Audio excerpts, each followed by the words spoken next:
ಬಿಡುತ್ತೆ. ಈ ಹೂವನ್ನ ಶುದ್ಧತೆಯ ಸಂಕೇತ ಅಂತ ಕರೀತಾರೆ ಗೆಳೆಯ. ಕಮಲದಿಂದಲೇ ನೀನು ಶುದ್ಧವಾಗಿರಲು ಕಲಿಬೇಕಷ್ಟೇ. ಚಿಂತಿಸುವುದರಿಂದ ನಿನಗೆ ಆಗುವ ಪ್ರಯೋಜನಗಳಿಗಿಂತ ಆಗುವ ಅನಾನುಕೂಲತೆಗಳೇ ಹೆಚ್ಚು. ಚಿಂತೆ ಮತ್ತು ಚಿತೆಗೆ ಇರುವ ಒಂದೇ ಒಂದು ವ್ಯತ್ಯಾಸ ಅಂದ್ರೆ, ಚಿಂತೆ ಮನಸ್ಸನ್ನ ಹಾಳು ಮಾಡಿದ್ರೆ ಚಿತೆ ಮನುಷ್ಯನನ್ನೇ ಹಾಳು ಮಾಡಿಬಿಡುತ್ತೆ. ಜೀವನದಲ್ಲಿ ಚಿಂತೆಗಳು, ಕಷ್ಟಗಳು, ನೋವು, ನಲಿವು, ಸಮಸ್ಯೆಗಳು, ಸಂಕಷ್ಟಗಳು ಇವೆಲ್ಲ ಇದ್ದದ್ದೇ. ಅದಕ್ಕೆ ನೀನು ಚಿಂತೆ ಮಾಡ್ತಾ ಕೂತ್ರೆ ಪ್ರಯೋಜನ ಇಲ್ಲ. ಮುಂದೆ ಸಾಗ್ಬೇಕು. ಈ ಬದುಕೇ ಒಂದು ಹೋರಾಟ ಅನ್ನೋದನ್ನ ಮರಿಬಾರದು. ಈ ಹೋರಾಟದಲ್ಲಿ ನೀನ್ ಮಾಡುವ ಕೆಲಸವನ್ನ ಪ್ರಾಮಾಣಿಕವಾಗಿ ಮಾಡ್ತಾನೆ ಹೋಗು. ಒಂದಲ್ಲ ಒಂದು ದಿನ ನೀನ್ ಗೆದ್ದೇ ಗೆಲ್ತೀಯ. ಆ ಗೆಲುವು ಅವಿಸ್ಮರಣೀಯವಾಗಿ ಉಳಿಯುತ್ತೆ. ಈ ಜೀವನದಲ್ಲಿ ನೀನ್ ಯಾವುದೇ ಕೆಲಸವನ್ನ ಪ್ರಾಮಾಣಿಕವಾಗಿ ಶುದ್ಧ ಮನಸ್ಸಿನಿಂದ ಮಾಡಿ ನೋಡು. ನಿನ್ನ ಗೆಲುವು ನಿಶ್ಚಿತ.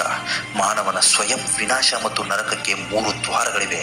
1 ಕಾಮ, 2 ಕೋಪ ಮತ್ತು ದುರಾಸೆ. ನೀನು ಇವುಗಳಿಂದ ಎಲ್ಲಿವರೆಗೂ ದೂರ ಇರೋದಿಲ್ವೋ ಅಲ್ಲಿ ತನಕ ನಿನ್ನಲ್ಲಿ, ನಿನ್ನ ಮನಸ್ಸಿನಲ್ಲಿ ಶಾಂತಿ ಅನ್ನೋದು ನೆಲೆಸೋದಕ್ಕೆ ಸಾಧ್ಯವೇ ಇಲ್ಲ ಗೆಳೆಯ.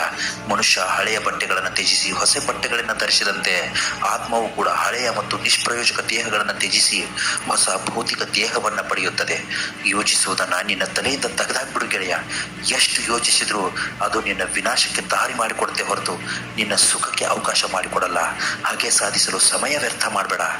ನಿನ್ನನ್ನು ನೋಯಿಸಿದವರಿಗೆ, ನಿನಗೆ ಅನ್ಯಾಯ ಮಾಡಿದವರಿಗೆ ಕೊನೆಗೆ ಅವರ ಕರ್ಮವನ್ನ ಅವರೇ ಅನುಭವಿಸುವಂತಾಗತ್ತೆ. ನಿನ್ನ ಕೆಲಸ ನೀನು ಮಾಡ್ತಾ ಹೋಗು. ಫಲಿತಾಂಶದ ಬಗ್ಗೆ ಯಾವತ್ತೂ ಚಿಂತೆ ಮಾಡಲು ಹೋಗ್ಬೇಡ. ಯಾರಿಗೆ ಏನು, ಯಾವಾಗ, ಎಷ್ಟು ಕೊಡಬೇಕು ಅನ್ನೋದನ್ನ ಆ ಭಗವಂತನ ನಿರ್ಧಾರ ಮಾಡಿರ್ತಾನೆ. ನಿನ್ನದಲ್ಲವನ್ನ ಹಠದಿಂದ ದಕ್ಕಿಸಿಕೊಳ್ಬೇಡ. ಒಂದು ವೇಳೆ ನೀನು ಹಠದಿಂದ ದಕ್ಕಿಸಿಕೊಂಡಿದ್ದೇ ಆದಲ್ಲಿ ಅದು ಬಹಳ ಕಾಲ ನಿನ್ನ ಬಳಿ ನಿಲ್ಲೋದಿಲ್ಲ. ಚಿಂತೆ ಬಿಡು, ಯಶಸ್ಸಿನಂತ ಸಾಗು. ಪ್ರಾಮಾಣಿಕ ಹೆಜ್ಜೆಯನ್ನ ಇಡು. ಗೆಲುವು ನಿನ್ನದಾಗಲಿ ಗೆಳೆಯ. ಪ್ರಯತ್ನಂ ಸರ್ವಸಿದ್ಧಿ ಸಾಧನಂ ಅಂತ ಕರೀತಾರಲ್ಲ, ಹಾಗೆ ನೀನು ಗೆಲುವಿನಂತ ಸಾಗು. ಕೊನೆಗೊಂದು ಮಾತು ಹೇಳ್ತೀನಿ ಕೇಳು.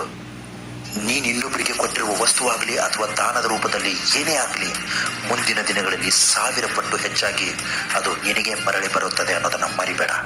ಇಂತಹ ಮತ್ತೊಂದು ಒಳ್ಳೆ ಕಂಟೆಂಟ್ ತಗೊಂಡು ನಾಳೆ ಬರ್ತೀನಿ. ನಮಸ್ಕಾರ, ಎಲ್ರಿಗೂ ಒಳ್ಳೆಯದಾಗಲಿ.